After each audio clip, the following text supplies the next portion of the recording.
hide this link top bar. Yeah, if you go to more, you can first say hide video panel, and then click it again and then say, oh, I guess it doesn't have that option. It's fine. It's not in there. Yeah. So the only thing is that it shows up here for people who are actually here. Just drag and drop it. It's okay. Something. I swear there's a way to hide this. I think this is a Linux file. Wait, no, there is definitely. I mean, like, I can like forcibly hide this window. I'm pretty sure. Oh no, it's not a window, huh? Wait, Andrew, don't worry about that. Control Alt Shift H. Thanks.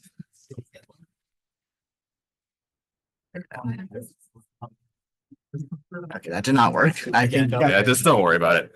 All right, everyone. Welcome to the first Cyber Academy of the quarter. Thanks for coming out.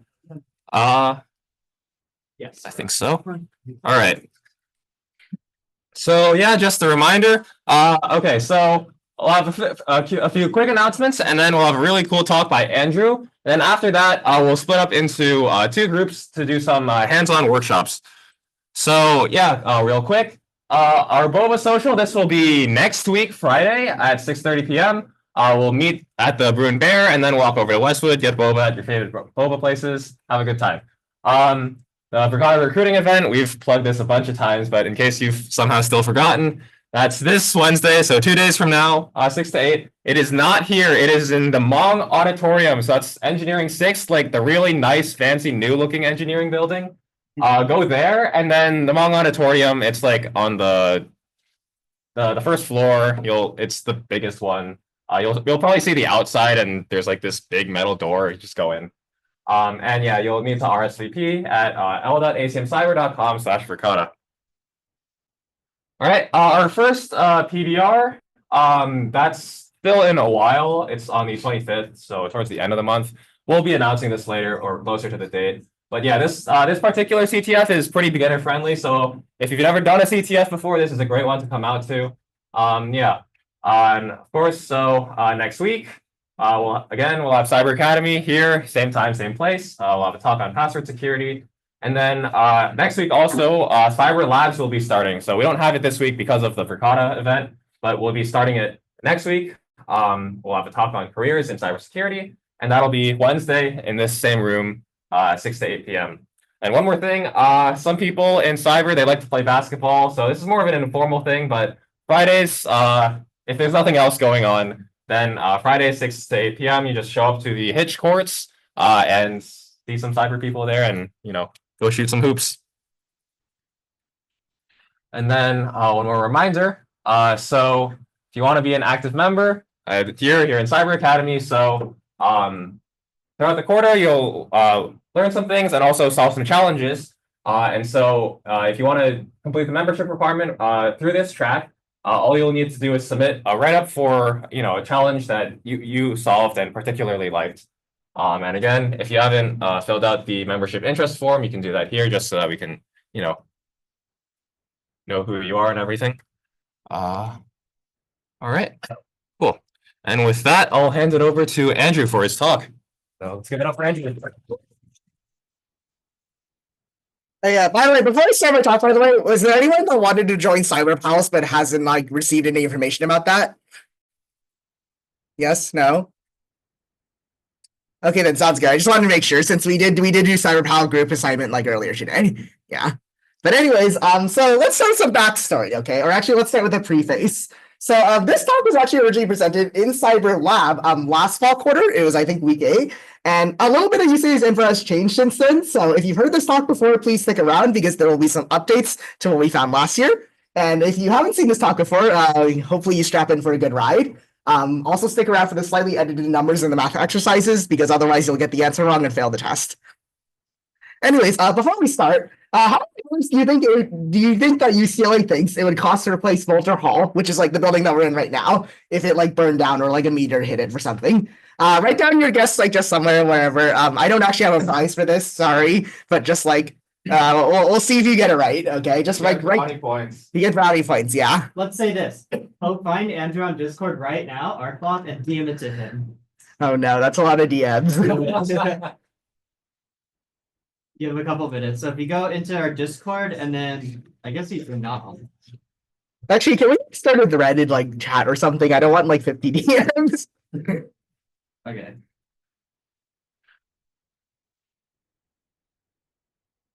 Okay, if you go into our Discord server, which you should be if you aren't already, go in the general chat and just like put your guess in the thread I just created. $6-7. Guys, stop being brain rotted. No spoil. No spoil. If you already know the answer to this, please do not spoil it. At least $2. That is correct. 10 million. Spoiling the answer, Andrew. No, I'm. No lead. Okay. What channel is it in? It's in the chat channel. So like in chat, the latest message has like a thread on it, and then you can type your ID, type what you think the answer is there. I'll keep on going with the talk since it is kind of long, but please keep typing your answers. Anyway, so let's do some background. It's a beautiful day in Yunnan, China. The sun is shining, birds are singing, and the UCLA VPN isn't working. Oh wait, what? So did UCLA change their certificate on the VM, or am I getting backdoored? So basically, I was like trying to, because I'm in China, I'm like behind the firewall, right? So I want to connect to like, the American freedom internet. And so I'm using the UCLA VPN. But like for some reason on that day, the August 23rd, 2024, it stopped working for some reason. But I noticed on my inbox that like UCLA had an IT message that said that they recently updated the VPN. So I'm like, wait a minute, is that related? And so if we take a look at the certificate they're providing, it's like my browser thinks it's invalid. Which is not great because like for some reason it says like UCLA is presenting some sort of certificate for like the VPN, which is like basically UCLA trying to assert that they own the VPN, and it says basically that UCLA owns all these random domains here. But there's a problem. It doesn't own the one domain the VPN actually runs on. So Alec here is like, wait, somebody's like man-in-the-middling you, and I'm like, oh no, is the CCP trying to hunt me down or something? This is a very bad situation. So as it turns out, the CCP was not trying to hunt me down. It was actually UCLA misconfigured their VPN. What happened is that basically, the way that UCLA sets up their infrastructure is that like we use this thing called EDU-Roam, and EDU-Roam is a global network. So it basically is run by like hundreds of universities across the globe. The way that you're supposed to set it up is that you set up basically each university has like their own certificate, which basically says that they own like their own university's domains VPN. And then that certificate is supposed to be basically signed by two intermediate certificates. This in common RSA server, and then the user trust RSA certificate authority. If you want to learn more what certificates are, definitely check out web. Later in the quarter, we'll probably talk about these. But TLDR is like the UCLA presents like this sort of like a certificate, which is like a document saying that they own UCLA, and then that document has to get signed by two other people. The problem is that UCLA forgot to tell my browser that this certificate exists, and because like that basically means that like it tells me that UCLA is trying to tell me that they own UCLA, but they don't have any proof. So of course my browser's like, wait a minute, something's wrong. So I basically emailed UCLA IT, and they're like, yeah, we forgot our skull emoji, we'll fix it, and they actually fixed it pretty fast. So this is a pretty happy story. End the presentation. Just kidding. So if you look closely at that list I showed earlier, you'll notice like most of these are like things under UCLA.edu, right? Like UCLA owns like vpn.uclae.edu and like v1.pda.sstl.vpn.edu. These are like things you would expect UCLA to own. But what's this up here? What's this UCLA.net thing? That's like kind of odd. So oops. So what exactly is this RA29F2 blah blah blah UCLA.net, and why does UCLA claim to own this domain? So if we actually go to UCLA.net, it'll redirect to this really suspicious looking website, nw-cwb-01.noc.ucla.edu, and the page is titled something called NetWatch. And what this is this kind of looks like kind of an internal dashboard. It's almost like kind of a war room for the UCLA IT department. And it's like there's a bunch of like really random links here. And so like obviously as a hacker, my first idea is let's just click on things and see what happens, By the way, if you've seen this talk before, I will note that this link is new. This link was not here last year. They added this sometime in the last year. So this page is actually being actively maintained, which is cool. So the first link I click on is this is the network utilization link. So that's like this one down here. Most of the links require some sort of authentication, unfortunately, but network utilization is interesting in that it did not require the authentication. So what's this? It's just a bunch of folders, and all these folders are like building names. And basically, what's inside each folder is a graph of every single router and every single security camera at UCLA. And this is publicly available on the internet, by the way. You can go to this and look at this right now. So, as an example, look, Ma, we're on the network traffic graph. So, welcome to Bolter 4760. I have all your network traffic now. It's in these giant graphs. As kind of an example, if I actually click on this link, Oh, right now. no, this one's down. It's okay. But you can actually kind of go through these graphs here. I think the whole site died right now. Oh, did this whole site die? This was working earlier today. This is kind of funny. But dang, I guess the whole site died today. Dang. This was working earlier this morning. But basically, UCLA maintains a bunch of graphs. They should look like this. And they're basically graphs of like all the network traffic going through UCLA. And you can actually kind of use these to like see like where people are like using the internet a lot, which is pretty cool. They have graphs for Bolter, they have graphs for Sunset Village, like all the dorms, all the what do you call it? All the hospitals, all kind of the satellite campuses. They even have one for this really odd building called Building J, which has no other description. I don't know what this is, and I'm kind of afraid to find out. These graphs are generated by a program called RRDCGI, which is basically a CGI server script wrapper around a program called SensorD. If you don't know what CGI is, don't worry about that. That's just like technical nerd details. Some of these graphs aren't actually coded correctly, and they will error out even when the site is properly up. So as an example, for Building J, it just says like, oh no, some file's missing. That's not good. But yeah, there's a bunch of really cool graphs of Bolter, and I don't know why the site is down today. Yeah. Here's something that's new actually this year. They also, last year, they were kind of still setting this up when I gave my talk, but this year they have a thing called Thrunk, or this thing called the Thrunk dashboard up. And what this is basically if you go to UCLA.net and you log into this, you see like this kind of like monitoring panel of like a bunch of web servers that UCLA runs. And you can see that we get like run a bunch of log notifications, like around like 200 notifications a day. Unfortunately, if you try to click on any of these, it won't actually let you see any of them because I don't think we're authorized to. Like it'll say like that your username is null when you log in, which is really strange. But like at least you can see that UCLA is running some sort of monitoring service, and it's pretty cool. And you can also see that it's like dying a lot. I don't know why. Some other cool graphs include the provision IPv4 route, which is actually new this year. This was not there last year. If you log into that, it says access denied. Please contact this email address and explain your use case, which is pretty funny. There's this thing called the network weather report, which doesn't tell you the weather. This is not from the weather station at UCLA. We do have a weather station, but this is not that. This is just like the average like ping time to a bunch of random servers. They have servers including like all the other UC campuses, MIT, Stanford, and like a bunch of Chinese social media sites for some reason. So I think there's some conflict of interest in there.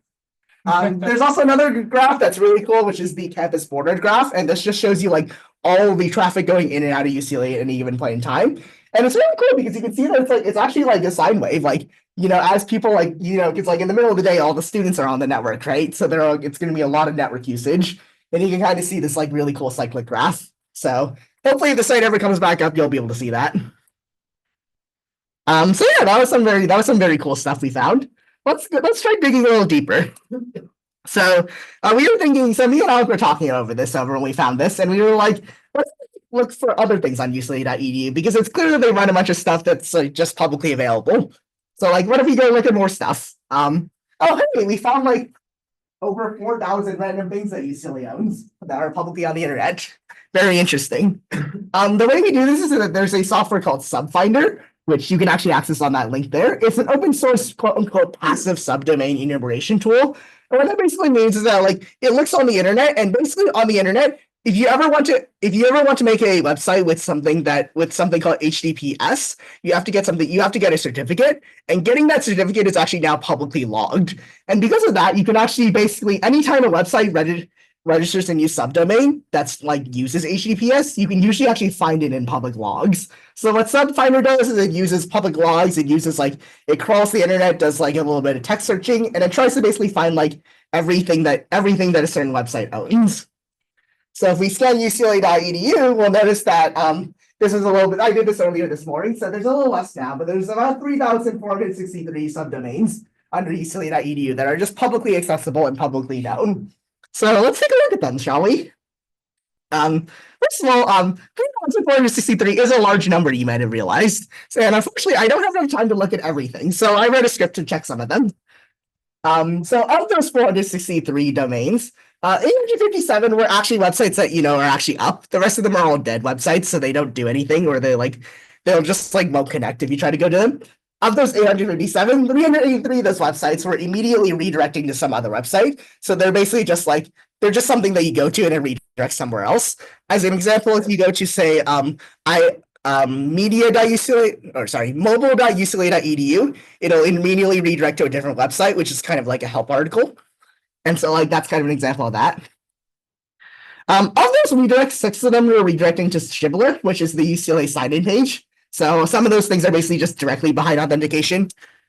But let's take a look at some of the sites that don't have weird authentication redirects or stuff. I think actually a large majority of the projects that I found were things under humspace.ucla.edu. And this is actually a service that the UCLA Humanities Department runs, and it's their kind of WordPress hosting. There's a class, Digital Humanities, I think 101, Digital Humanities 101. And basically in that class, I think as part of that class, you have to write a website about some sort of topic in humanities.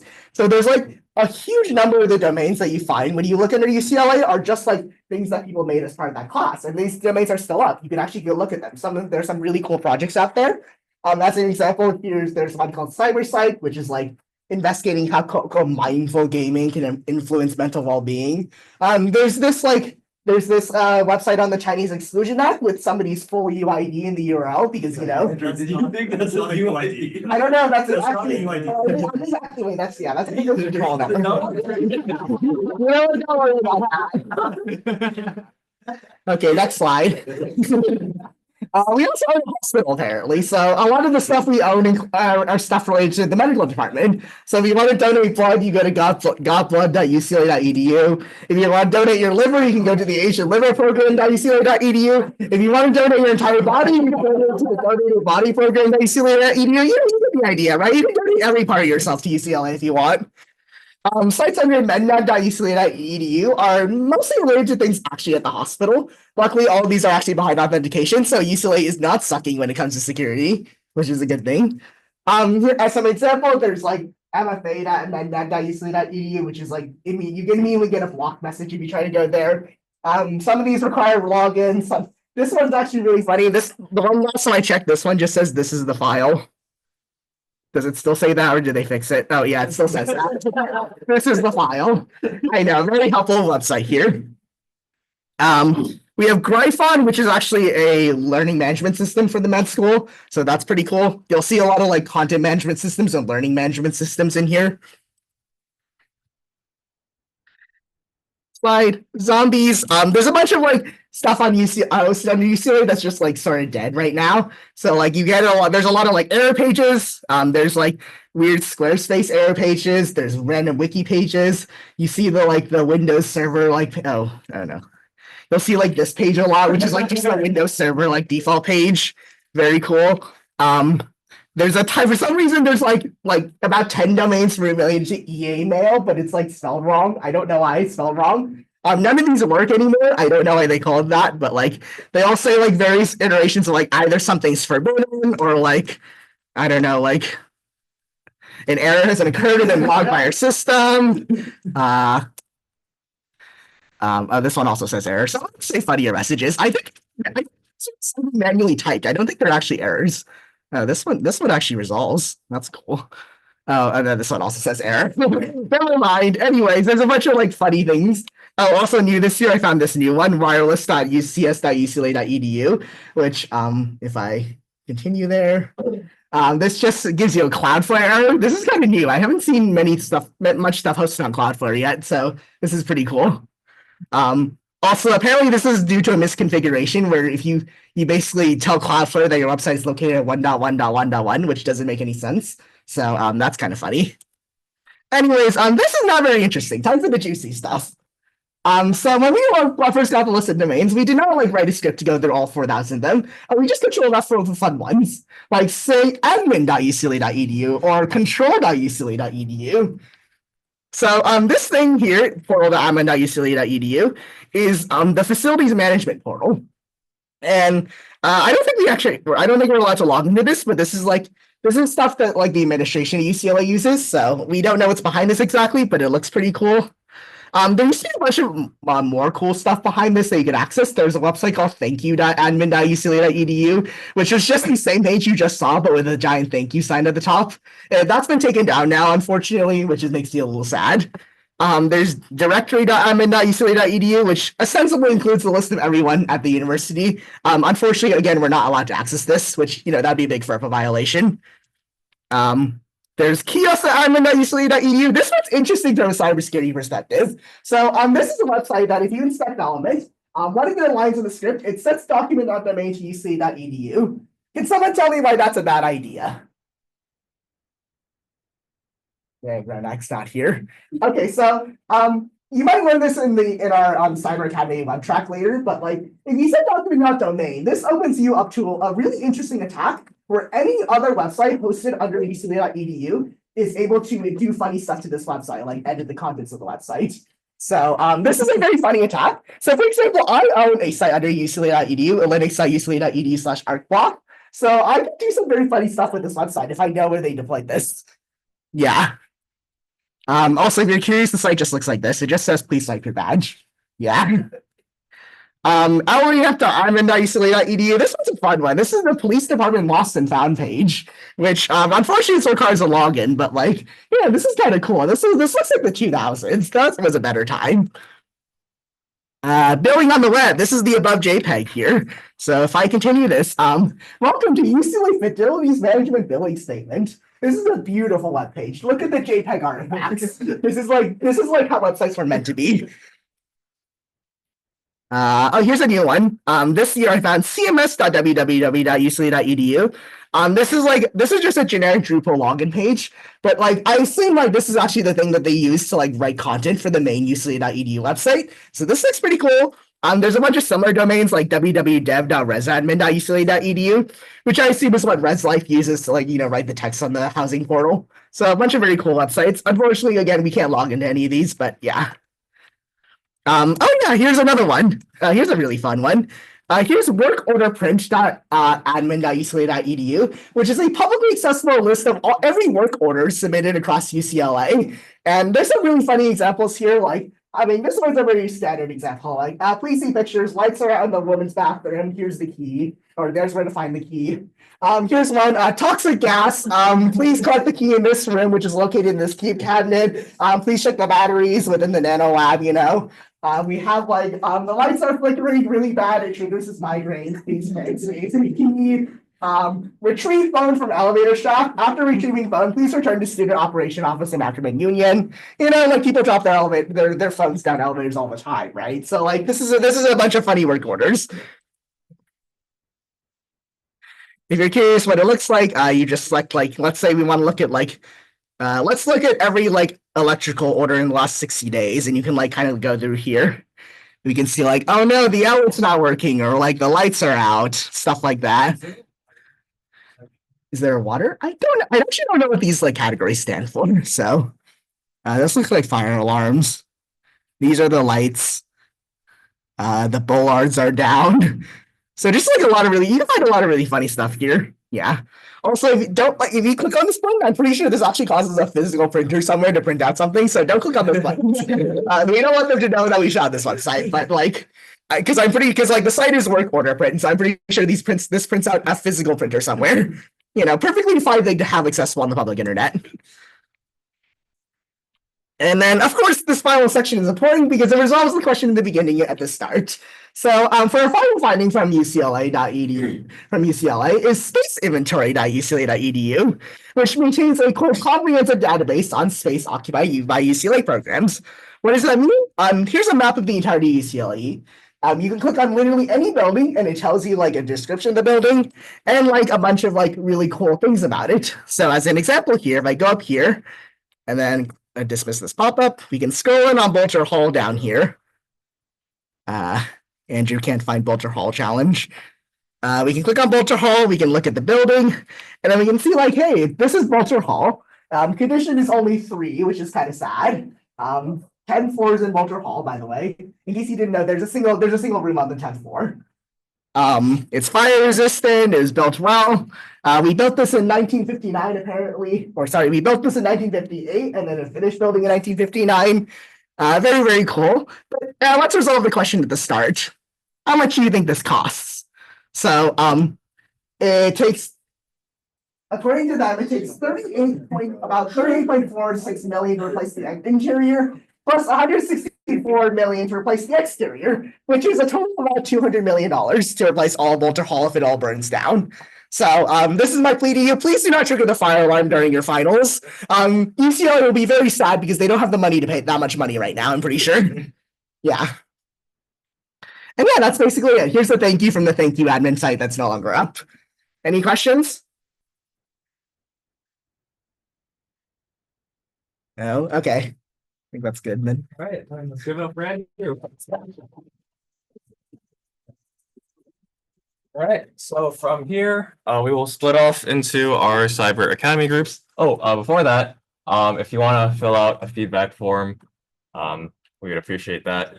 You can also find it at l.acmcyber.com/feedback. Wait, somebody actually said 200 million. And yeah, so the fundamentals or beginner track, we'll have that towards like the front of the room, and then the advanced track will use those screens in the back. So yeah, feel free to shuffle around, get settled in, and then we'll get started with those shortly.